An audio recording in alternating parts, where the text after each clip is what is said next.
Good Wednesday morning. I hope we have started here.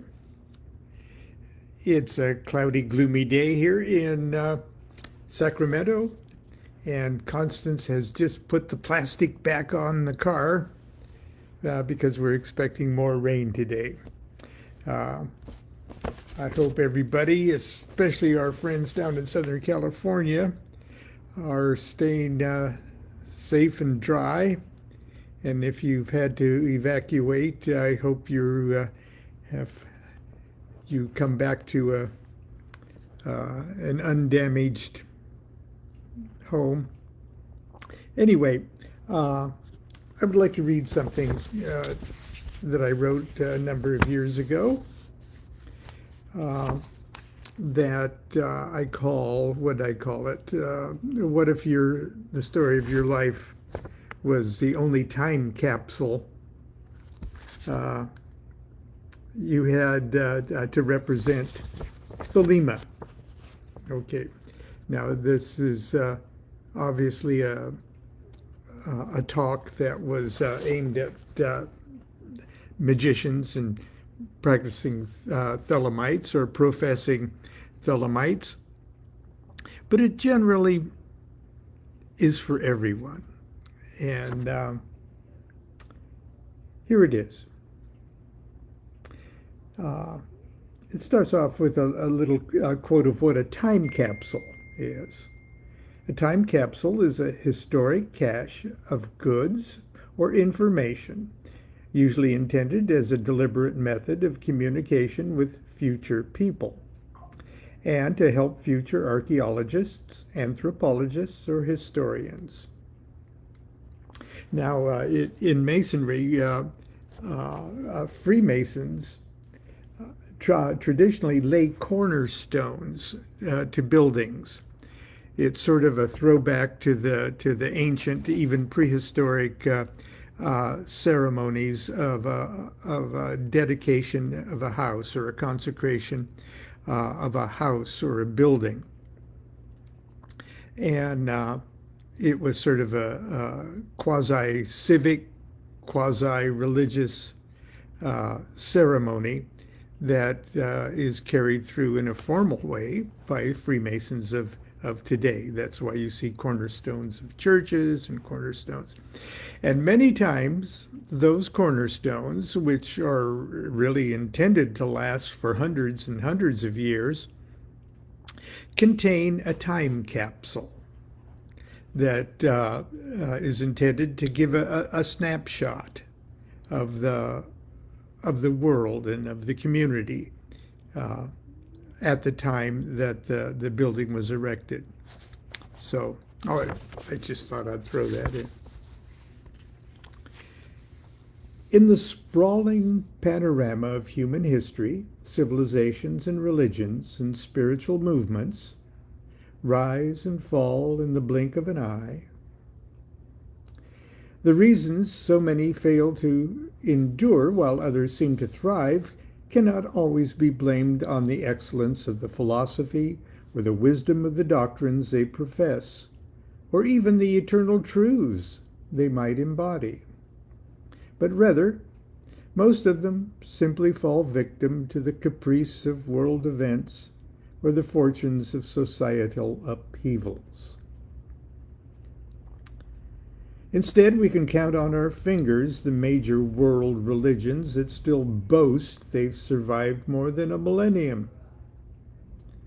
With very few exceptions, the most enduring world spiritual movements are those whose adherents number in the millions, if not the hundreds of millions. And perhaps the largest portion of these demographics consist of an uneven combination of simple, hard-working people who are unaccustomed to laboring in their minds about matters beyond the immediate challenges of daily survival and the basic dualities of everyday, in-your-face pleasure and pain, good and evil, just and unjust.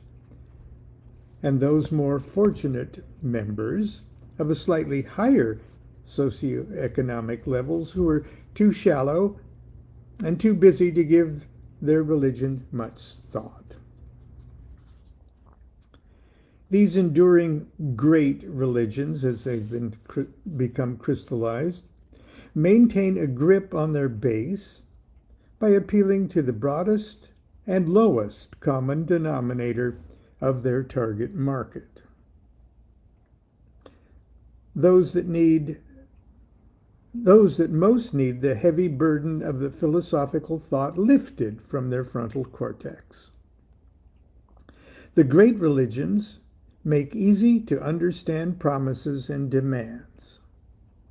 They offer the faithful simple, inflexible philosophical absolutes, wonder stories, myths, and superstitions. They keep their faithful perpetually occupied and distracted by cycles of holidays, celebrations, and group observances. While Thelema has a few holidays and observances, and we certainly have our ceremonies, she is still relatively free of wonder stories and miracles. Thelema offers few promises and no absolutes beyond do what thou wilt. And while the energies of the new aeon are enabling more and more sensitive and thoughtful individuals to see the good news of spiritual self-sufficiency that Thelema represents, Thelema itself, as an identifiable spiritual movement, the Thelema of Aleister Crowley and magic, the Thelema of occult lodges and initiatory societies, is unlikely to ever go on to become the next great world religion of the masses. This is not to say that Thelema, as a name for the universal manifestations of the magical aeon of Horus, will not take over the world. On the contrary, it already has taken over the world. The aeon doesn't need us to proselytize, or prop it up, or to help it along. Just because we worship our Lord the Sun doesn't mean that the sun needs a good press agent to keep shining. That being said, I believe that it's quite possible that a mass spiritual movement calling itself Thelema or something similar might actually develop and catch on. First, by those among the more troglodytic masses, and quickly grow like a melanoma into a recognizable world religion, or even, God forbid, a religious political movement. Indeed, we've seen it happen time and again at the beginning of a promising and sublime religious movement. Movements that early on get themselves hijacked before the ink is dry on their birth certificates. It's easy to imagine, especially with all the madness exploding all around the world right now, it's easy to imagine a grotesque mutation of fundamentalist Crowleyanity.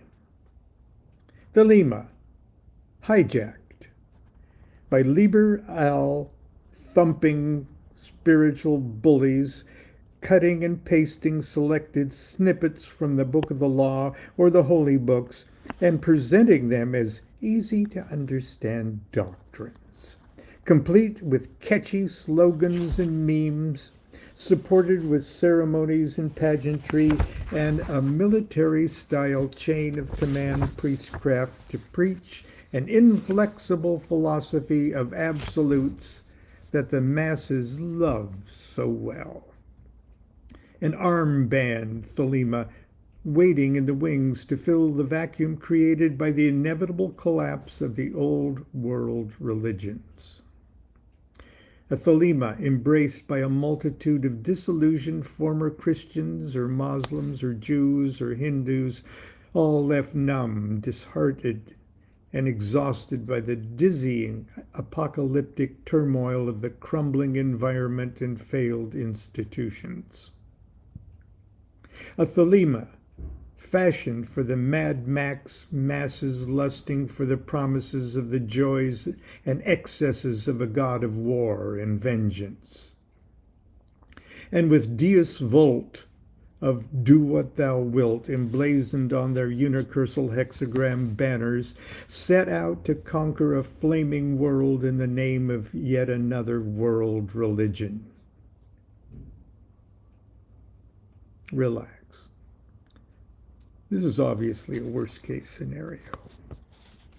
But I think you can see that if Thelema is indeed faced with such a possible future, the alternative prospect of our beloved Thelema passing quietly from cultural memory doesn't sound like so terrible an idea after all. There might be another more encouraging alternative to either the above prospects, an alternative way for Thelema to survive and thrive, and perhaps even exert its influence on one or more world religions for the masses. An alternative way for which we have is a most venerable, it has a most venerable and historic precedence. The Tao Te Ching. Let's face it, the highly personal and penetrating subtleties of the law of Thelema has very few concepts with which to compare itself, with one exception, the Tao Te Ching. In the same way, this tiny book has almost invisibly influenced all strata of Eastern thought for thousands of years. It is the secret core influence of Buddhism, Confucianism, Taoism, world religions that make up a great percentage of the world's population. Like the Book of the Law, the Tao Te Ching is a magic book that works its spell exclusively on transforming the individual and bringing him or her into harmony with the universal way things are. It is the enlightened individual who has discovered his or her will. It's the enlightened individual who must then go on to change the world. The Tao Te Ching and the Book of the Law are very much alike in that they are completely different kinds of instruments than the holy books of most Western religions. It is in this way I see the enduring influence of Thelema and how the enduring influence of Thelema will have on the future development of human consciousness. In closing, I hope this little talk today didn't give you the impression that we should all buy time capsules in our backyard or between the paws of the Sphinx. I wasn't talking about what degrees, certificates, and magical talismans or jewels or condom wrappers future excavators might find if you did. I'm not talking about what photographs you in ceremonial regalia or posing with famous and historic magical celebrities they might find. I'm not even asking you what you did or tried to do to be an exemplary Thelemite or OTO or AA or TOSS initiate. And I'm certainly not going to put you on some kind of soul-searching guilt trip because you might fear you might not be living up to some artificial thelemic ideal, or that you're not doing enough with your life to be a good example of Thelema for future generations. I'm not doing that at all.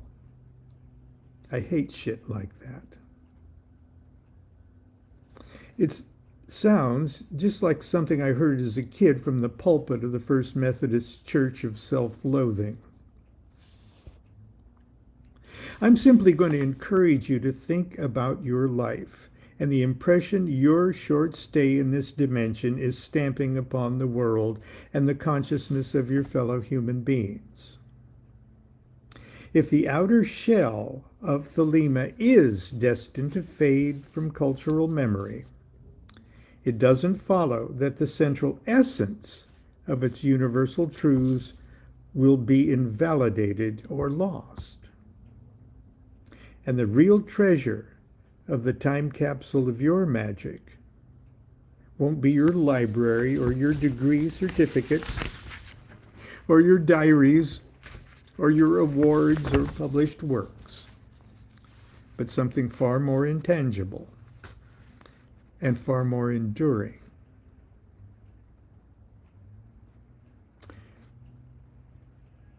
I'm not necessarily referring or encouraging you to write and publish a book. I'm talking about your own autobiography as a self-examined life.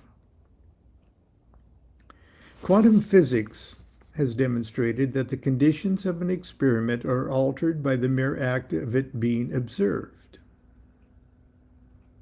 The Schrodinger's time capsule of your life will never properly fulfill its infinite potential unless its contents are carefully observed before it is sealed inside.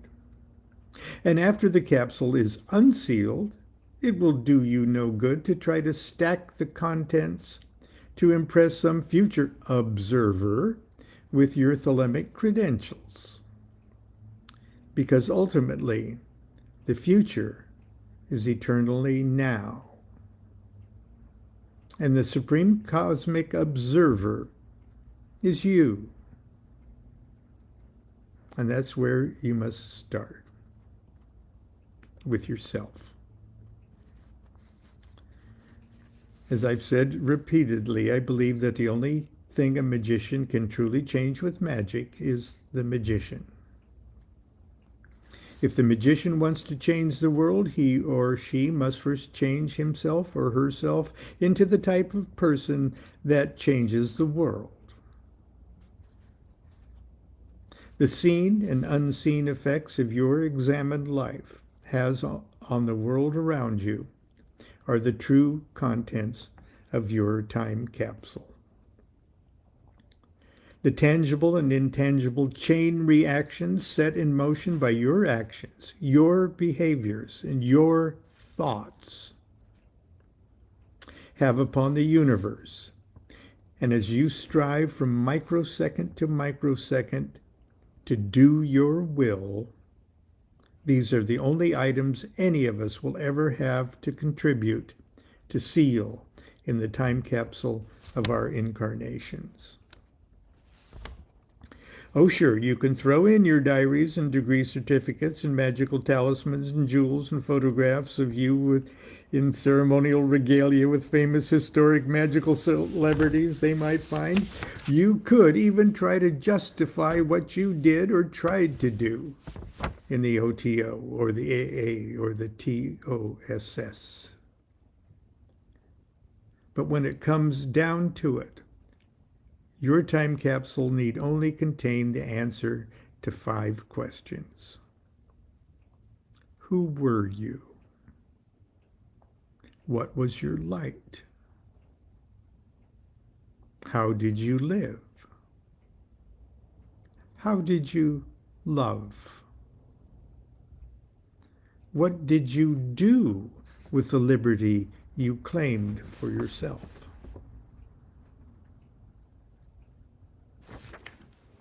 Do what thou wilt shall be the whole of the law. Love is the law, love under will. Hopefully we'll see you tomorrow.